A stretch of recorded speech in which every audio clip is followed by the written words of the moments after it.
Hello, travelers. Welcome to Life Between Flights, the podcast about small business, the travel industry, and all of life's interruptions. I am your host, Cecily North-Rudo, certified travel advisor and owner of Traveling North Travel Agency.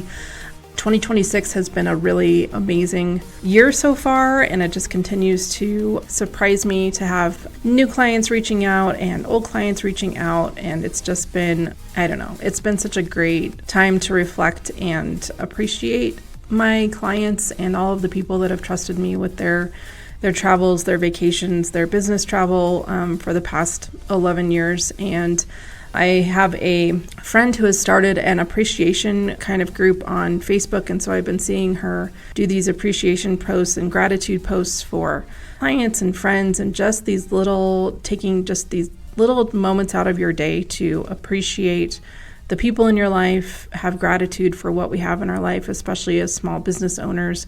And something that I started doing last year, as sort of a continuing motivation, but also just to take a moment, is that when I get a new client, as I'm working with someone new, or even getting like a new request from an old client, I take a second just in my head to say, to be grateful and have gratitude for them to trust me with their travels.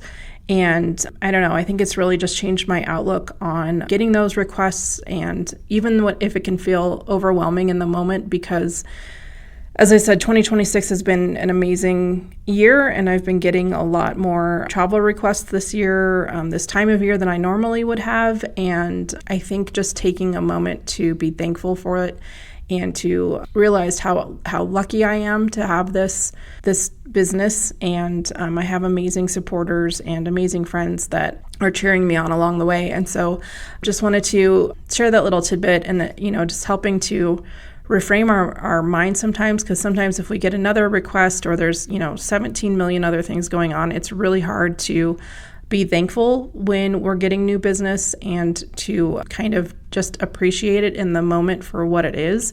And especially when you're trying to grow your business or grow a product or grow whatever it is that you're trying to do in your life, when you get those little pieces that are going to help grow you, it's great to just take a moment. And even if it's just to yourself in your head, just saying, I am so lucky to have this opportunity, or I'm so thankful to have these new clients in my life, or whatever it is, just taking that little, 10, 15 seconds to do that, I think just really changes our mindset going into that, where it doesn't feel like a burden. It doesn't feel like a challenge. It's just, I'm thankful to have this opportunity and be able to move on from that. So today we're actually going to be talking about customer retention. So a few episodes ago, I talked about some ideas on how to get clients. Because as we're starting out in businesses, we often think that family and friends and everybody are going to be the ones that really want to work with us, and they're going to be the core of our business. And as you come to find out, friends and family are not always the best clients. They aren't always the best customers. And if you're really wanting to grow, obviously you're going to need more than just those people that you already know. It's funny, over the holidays, my in-laws, they are very, very much into board games and role-playing, like just doing all of the games, really. And being an only child, I have no interest in playing those. But I was suckered into playing a game called Pizzas versus Puppies. And it's basically a bracket game. And so you're given two options, and you have to work through all of these two options, filling in this bracket until you get to the very end. And it's kind of to compare, if this one thing versus the other were to just go away and to never exist, which one would you pick? And then ultimately you get to the final two, and then choosing if it just goes away. And I had seen this game played before a couple times, and it's a really, really funny game, especially playing with different generations and, just people that you know. And I was convinced to play this game by my sister-in-law. And thankfully I did succumb to it, because I was able to cross-stitch while we were playing. But it's really just like, there's no winning and losing. It's just like, you get to have these crazy conversations about, like, if you were to give up one thing over another. And when we played, the very first two things to be compared was to give up backpacks or meeting new people. Now, most of the people that were playing that night I would say half of us are working and half were retired. And so myself and family member, like, we both have to meet new people in our jobs. Like, our jobs would not exist if we didn't meet new people. And so my brother-in-law was really, really hoping I was going to go for backpacks. And so I had to be disappointing him and say that, nope, I have to meet new people in order to have my business. But it just and then the next morning I was thinking about like, well, what if we just got rid of meeting new people and we did just stick with backpacks? So the game just continues to stick with you once you get into these crazy conversations. But also as a side note, I didn't realize I had such strong opinions about blueberry muffins, but that was another choice that had to be made later on. And so, yeah, you'll start to realize how you really feel about certain topics, and it's very amusing. But going back to the meeting new people, so if you've listened to the prior episode about getting clients, whether that's, when you're starting out, of course, you're going to be promoting it to your friends and family, but ultimately you're going to be looking for referrals. You're going to be looking for new business in however that manifests for you, whether you're starting out on a website, maybe you start out with a newsletter, maybe you're doing like an open house or you do a ribbon cutting, and then you're going to start getting people, finding you online, or maybe they're coming into your storefront or they're setting up meetings with you. You start networking and you start building your client list. And sometimes that can happen very, very quickly, depending on what your product is or how you're advertising yourself or how you're going about these things.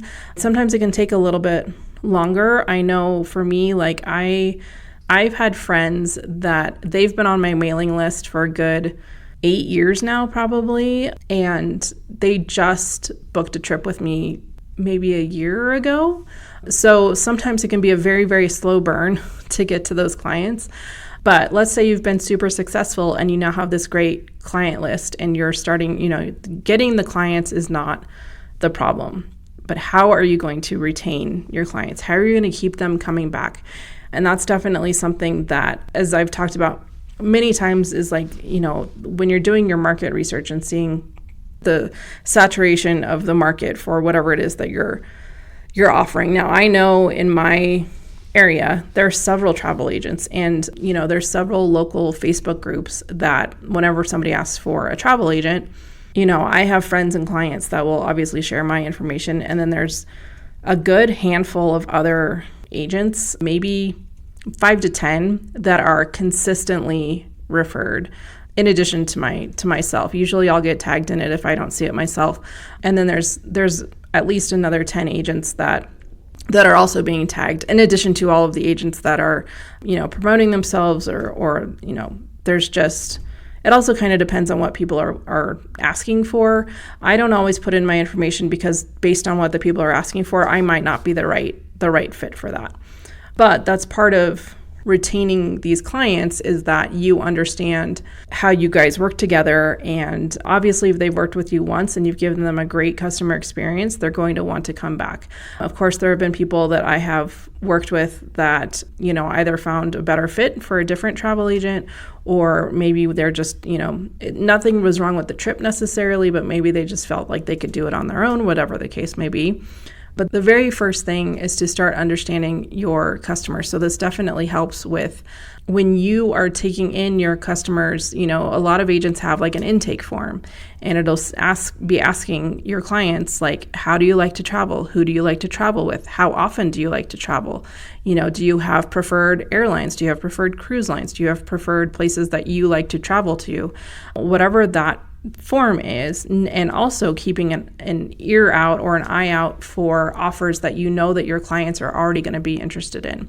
So for example, I have a longtime client that I have done several trips for now, and they have a big celebratory birthday coming up. And so they contacted me and said, hey, we are doing this big celebration. We've considered doing a cruise and a land package sort of thing where we would cruise Greece and Italy and then end up in Croatia and then stay in Croatia for a couple of days, just like, on the beach there, which is great.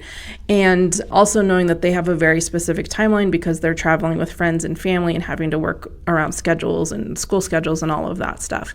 But if you hear your clients that mention, hey, we just had a great time, next time we're thinking maybe we'll go to this place, or hey, instead of doing an all-inclusive, we'd rather do a cruise, or, they're going to be talking to you about all of these things, even if it's not like an immediate thing.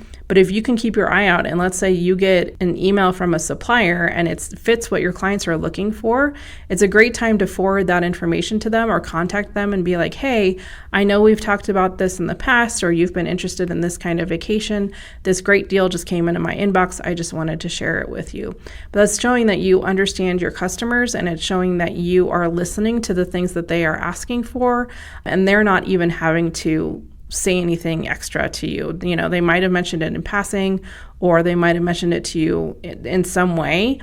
As long as you're kind of remembering, like, oh yeah, they mentioned that they wanted to do a trip to Ireland, or they wanted to do a family reunion at this all-inclusive, or, you know, I know that their kids are graduating from high school and they were talking about doing a trip to Walt Disney World, or whatever the case is.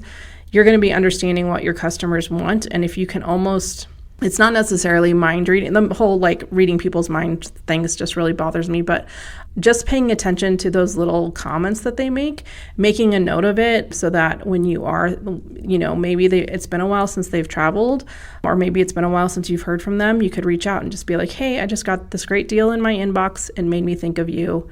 Let me know if you're at all interested. And they're going to be super appreciative of that, and also know that you're paying attention to them and what they want. And it's just another great way to show that you're there for them, and that your services are there, that you're still in business, all of those things. And it also helps understanding how your clients like to travel. Maybe you have clients that are just on that edge of luxury. Maybe they haven't quite made that jump to luxury. Maybe you have a really good deal and you're like, hey, I know we've talked about sailing on this cruise line. They're doing this really great deal where they're doing a room upgrade for free. Would you know, is this something that you maybe would be interested in? You know, you have the ability to also upsell or provide an additional product that they weren't even thinking of, and still being able to sell it with what they were already interested in. So understanding your customers is definitely like a huge thing, probably the most important, because you don't want to be putting out marketing that doesn't speak to them or that they have no interest in. Another thing is to always follow through with what you say. So when I'm talking to clients, and I generally try to have a pretty quick turnaround for an initial proposal. I usually say 48 to 72 hours, unless I know I have something big going on or I'm going to be out of town. And also depending on how complicated the trip is. Right now I'm working on a couple different all-inclusive requests, and so I know I'm basically going to be, based on my clients, and I know what they're interested in, I'm basically going to be doing research for 2 different trips at the same time. But that means that I also know that I can get those trips and those proposals done within the time frame that I gave to them and gave to myself. I am someone that I have to have a running list of my to-dos, and also if I tell someone I'm going to get something to you within a certain time frame, I try to always under-promise and over-deliver when it comes to that, so that they are getting something way sooner than they expect.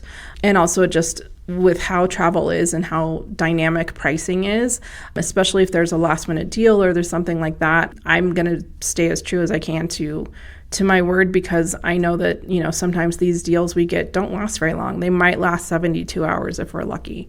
But you always want to make sure that you are sticking to whatever you say. And if something comes up and suddenly you're not able to fulfill what you said you were going to do, let them know. Let them know as soon as possible. That is definitely a lesson I have learned with clients over the years. There's only been one time where a client was really, really upset that I didn't get back to them in time, and I was traveling and I didn't tell them that I was going to be traveling, and so they were expecting to get an updated quote from me, and I just didn't get it to them in time when I said I would. And so that's definitely, you know, a lesson I learned. But also I know that I had sent multiple quotes at that point, and it was really just hard to get them to actually make a decision as well. But aside from that, always know to let them know that, hey, something's come up. I'm not going to be able to get this quote to you by this day. I'll make sure to get it to you, you know, in the next 3 days, or I'll get it to you by Friday, or whatever, you know, whatever your timeline is. But just be transparent with them about, you know, what they can expect. Because for me, I know if I'm expecting an email from someone, I'm pretty obsessively checking my email or waiting for someone to get in touch with me. It's very hard for me to just sit still and let stuff come to me like that. And also just, you know, if you can show that you are reliable and that you're providing the things that you said you were going to provide, and you're doing it in a timely manner and in the time that you said that you would, that also just shows that you're going to be building trust with these people, especially if you want to be having long-term relationships with them, which I do with my clients. I don't ever expect to just book one trip and never work with them again. My hope is that I will do such a good job that they will want to come back to me and refer me to others. But that's just a huge part of it, is that you are going to continue to build the trust. And sometimes it takes a while to get to that point, but once you have it, you definitely don't want to fail that by, not following up with them or not communicating with them and letting them know what's going on, especially when something like that can really damage your reputation, or it can really damage your relationship potentially with that client or any referrals that they were going to bring to you, whatever the case may be. But it is just making sure that you are just continuing to communicate with them in whatever form that looks like. Another thing that I do just to kind of help build that trust, and as I've built this podcast, one of the things that I refer people to when I'm reaching out to people for the podcast is obviously sharing the podcast and like, hey, listen to an episode. But also I will share with them like my LinkedIn profile and be like, hey, if you want to see like what my experience is, where I've worked, recommendations, things like that, that's all going to be in my LinkedIn profile. That just helps to show that I am a real person, that I have been in this business for a while now. It will also show like my education, my certifications, all of those things. And that's another way to show people that I am very serious about what I do and about my business. Same thing with this podcast. I mean, this is not meant to be a client building podcast, but it is. If my friends and clients hear this, I hope that they are hearing how passionate and serious I am about this business and how much my business means to me and how much I want to help others succeed. Another thing that helps with your sort of personality online is that you'll also, when you're getting client feedback, let's say they're coming back from a trip, you want to be asking them for referrals. You're going to want to ask them for reviews. I think I've mentioned before on this podcast, when I was trying to build my super agent profiler with Agent Profiler and Travel Leaders, I would always, every time my clients would return from a trip, they would get a welcome home email from me and also ask for them to write a review of my services for my agent profiler. Now that I've hit the super agent level and that isn't going to change, and also help with advice from my web designer, that now I send them links for my Google reviews, because that's something that a lot of people can find easily online, especially when they're looking for a travel agent in my area. And that's something that I ask for whenever a client travels, or even if it's been a while and they have, if they've reached out to me again, and even if they've traveled with me before, they didn't write a review the first time, I'm still going to ask for a review the second time. You just know, and some people, it just takes a while. I know for me, like, there's been times where I've been, especially when you're traveling and you're coming back and you're trying to catch up on things, the last thing you want to do is write a review. So there have been times where it's been 3 or 4 months later that my clients finally write a review for me. It doesn't matter when I get it. I'm just happy to have a great review from my clients. And then also another thing that helps is that if you, and this goes back to knowing your customers, is also, and that's why we use the term travel advisor, much like a financial advisor, is that you want to help advise people, right? You're not trying to sell them the top dollar of everything. You're not trying to be super salesy and, like a timeshare type person. You want to be able to give them advice to help them have a wonderful vacation, whatever that looks like. That's been my sales approach, is that I'm here to answer questions and do the research and provide information, regardless of what it does for my sales or what it does for my business from a financial standpoint. I want them to have the full picture. For example, I have clients interested in going to Egypt, and they really want to be on a guided tour for what they're looking for. And it's very hard to find a tour that specifically fits what they are looking for. But I did send them an updated proposal the other day, which actually I included some YouTube videos from some travelers that are about the same age range. They traveled there for several weeks kind of on their own, and they did these really great like do's and don'ts and just things to think about when traveling there. And I included those videos in their proposal just to be like, hey, if you wanted some additional information, these are from people that have traveled there, that are kind of doing what you're looking at as far as like doing some independent touring, just to kind of give them some additional information that isn't directly coming from me or coming from a supplier. It's from actual travelers who are out in the world experiencing this. And then to go back to what I said earlier, the beginning of this episode, appreciation. A big thing that we talk about within my host agency is how do you keep in touch with your customers? How often do you contact your customers? So 2 years ago, when I hit my 10th anniversary, for all of my travelers who had traveled with me, regardless of how long ago it was, I had backpacks made. And it truly, I mean, it's not like I have 1,000 clients. So for me, it was definitely a big expense for my business, but it was definitely worth it because I had several clients reach out to me to thank me for sending it to them. And also, congratulations on hitting 10 years and all of that. But then also I included some Post-it notes. I included my business card and marketing postcards. I threw those in there. And I feel like there was one other thing that I included in every backpack. And then I would send it to like the family. But it was, I know anytime that my clients, if I can get a couple extra business cards into their hands, they're happy to pass those along as a referral to people they know, to family, especially like my anniversary is in October. And so it's a great time to send out just a thank you, happy anniversary. Thank you so much for trusting me with your vacations, because it's right before the holidays and right before people start thinking about traveling for the next year, all of those things. And so definitely, every single one of them got a handwritten thank you note from me for just thanking them for trusting me with their travels. It didn't matter how much they had traveled with me, how much they spent, where they went. None of that mattered. All I did was I just pulled my list of everyone that had traveled with me in the past 10 years and sent them a package, which was actually really, really fun to do. I don't know what I'm going to do with my 20th because that list is going to be much longer. But definitely sending some sort of personal thank you note. I've really wanted to do a Thanksgiving card last year and didn't get around to it. But I think sending out, because no one gets actual mail anymore, that was a huge thing for me too, and that's one thing that as my fellow agents and I talk about, just sending out either a birthday card or just a once a year card, a holidays card or a New Year's card, or maybe middle of the summer. It doesn't, whatever speaks to you, sending out just a personal thank you note or a personal note to your clients, regardless of how long they've been with you. A, it reminds them that you're still in business, especially if it's been a little bit.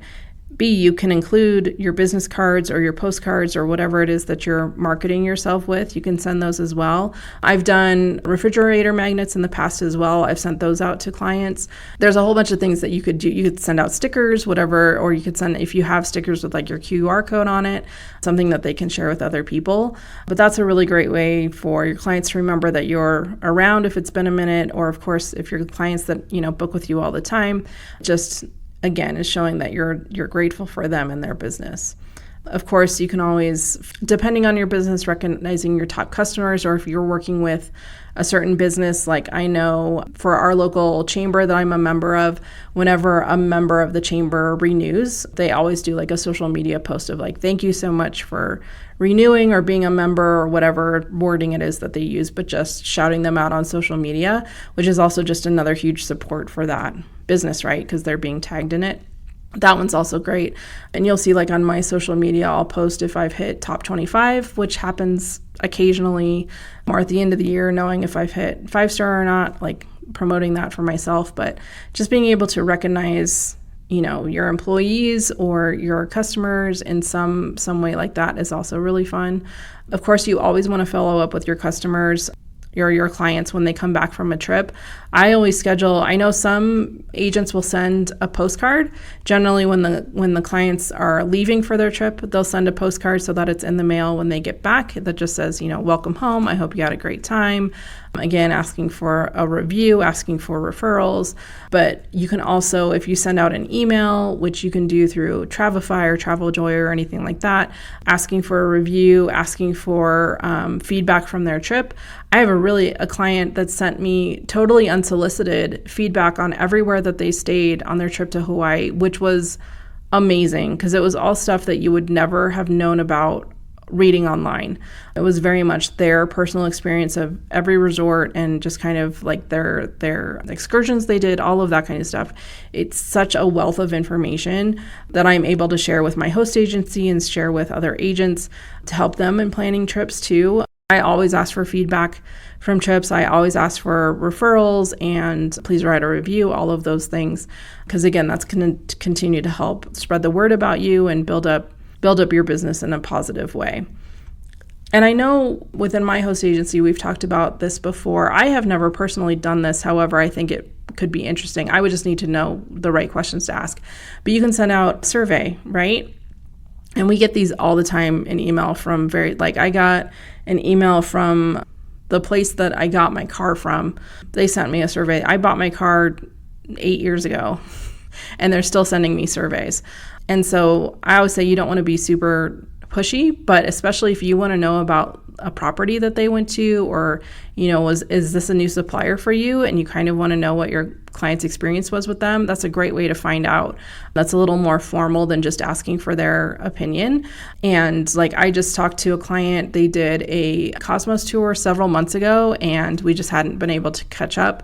But being able, if I had a survey prepared to send to them, that would definitely help me to know whether I should continue to work with this supplier or not. And then, of course, I have a Facebook, a VIP Facebook group that's just for my clients. And I will typically use that group to promote deals and just promote, of course, my business, but also asking for referrals and just telling my clients how much I appreciate them. And it's a little video. It's not super pushy. It's not overwhelming. They can, if they don't want to watch it, they don't have to, but just knowing that it's there and that I'm sharing that I appreciate them, I think goes a long way. And it's also something that they can point to when they're talking to friends. They can pull it up on their social media and be like, hey, this is just for her clients, and this is what she's talking about. Also really useful is to have either a little video clip or a voice message, or even a social media post that's just a picture and just saying thank you. That can also help too. And then another thing to consider is offering your customer something that you haven't offered before, or maybe you're offering, I know there are agents who charge a fee, but maybe just as a marketing tactic, they'll send a card to clients and say, hey, it's your birthday month. I'm waiving my planning fee for the next time you book. If you book a trip with me in the next 3 months, I'll waive my planning fee. Or, if you book a cruise with me in the next week or something like that, I'll add on some onboard credit. Something like that. Or if you know of a deal, or say you have a group rate on something and you know that you're getting a room upgrade, or you're getting some onboard credit or resort credit or whatever it is, that's also a great time to reach out to your client base and be like, hey, I have this really great offer. I thought of you. This is what, this is, if you book with me in the next week or 2 weeks, I'd love to get you this room upgrade or whatever the case is. But something that you wouldn't typically be offering is also, or if maybe you're offering a new service, say you work with a lot of families and you've partnered with something like Babyquip, and you can, email your clients and be like, hey, in addition to my awesome travel planning services, I have also partnered with Babyquip, who provides equipment for families who are traveling and don't want to bring their whole house with them. There's those kinds of things too. Or if you work with suppliers for activities or excursions, they'll be talking about the Olympics or Super Bowl or whatever big sporting event is coming up. Maybe that's not something you typically do, but you do know that you have clients that would be interested in something like that. You could send out an email and be like, hey, I'm working with the supplier and they do packages for the Super Bowl. Is this, let me know if you don't want the details. And it's something that you don't typically do. It's something that you can still advertise because you have a supplier that will package everything for you. You just need to advertise it. And if you have the clients because from your client intake form and knowing your clients, you're going to know if they're interested or not. I have a lot of clients who like to golf. So anytime that I see a deal for either golf included or Alma Waterways golf program, I always mention that to golfers when I'm talking to them. There's just those little things that, in your trainings that you can keep in the back of your mind, that when you're talking to new clients, or if they feel like they've done all of the things and they don't know where to turn to, that you have a whole bunch of suppliers that maybe you don't advertise that you work with them, but you can absolutely offer your services and be like, hey, I have this special, I have this supplier that I work with, and they maybe aren't household names like Royal Caribbean or Disney or something like that, and be like, but they do a package and it's exactly what you were hoping for. Let me know if you want the details. There are just so many ways to keep your clients engaged. And there's a program that we use with travel leaders called Engagement. And so once your clients are in your client list, you can set up, it's a really amazing and easy program where suppliers will pay for the advertising. You get to customize the message. You can put your logo on it. You can put your picture on it. You get to choose which suppliers are getting sent out and to who. You get to choose which clients are getting which mailers. I've seen a bunch of mine come in lately because they go to obviously friends and family that I'm close to. So I see, they get my face in their mailbox, once a month or once a quarter.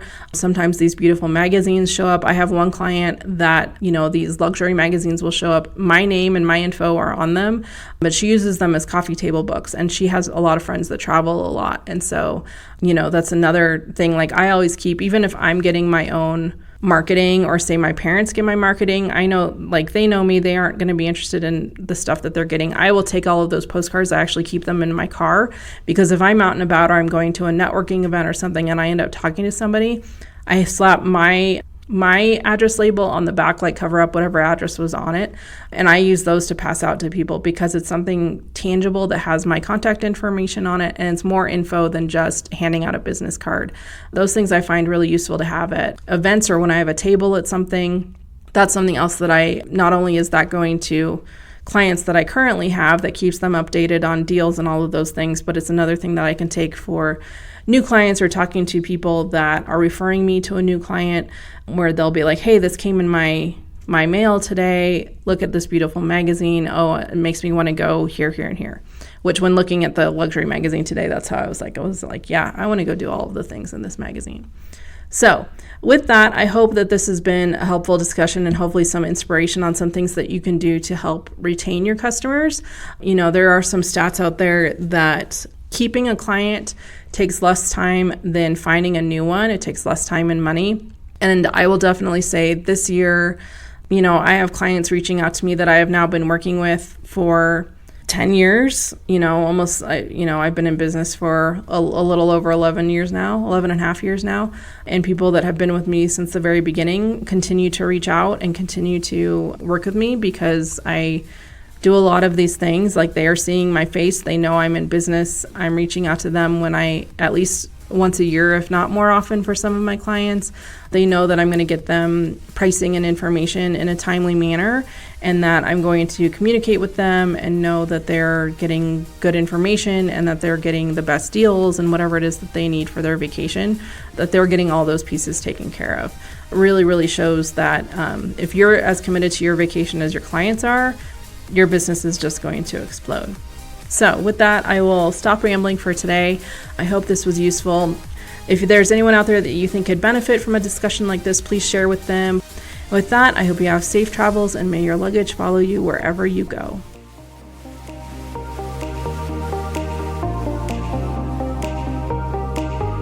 Today's episode of Life Between Flights was sponsored by me, Traveling North, produced by me and edited by Nomad Creations. Please check out the show notes for referral links, discount codes, and more resources that I've talked about in this episode. You can also follow along on our social media on Facebook and Instagram at Life Between Flights Pod. If you want help planning your next adventure, you can always check me out at travelingnorthagency.com. If you have any questions, ideas, or would like to sponsor this podcast, you can email us at lifebetweenflightspod@gmail.com.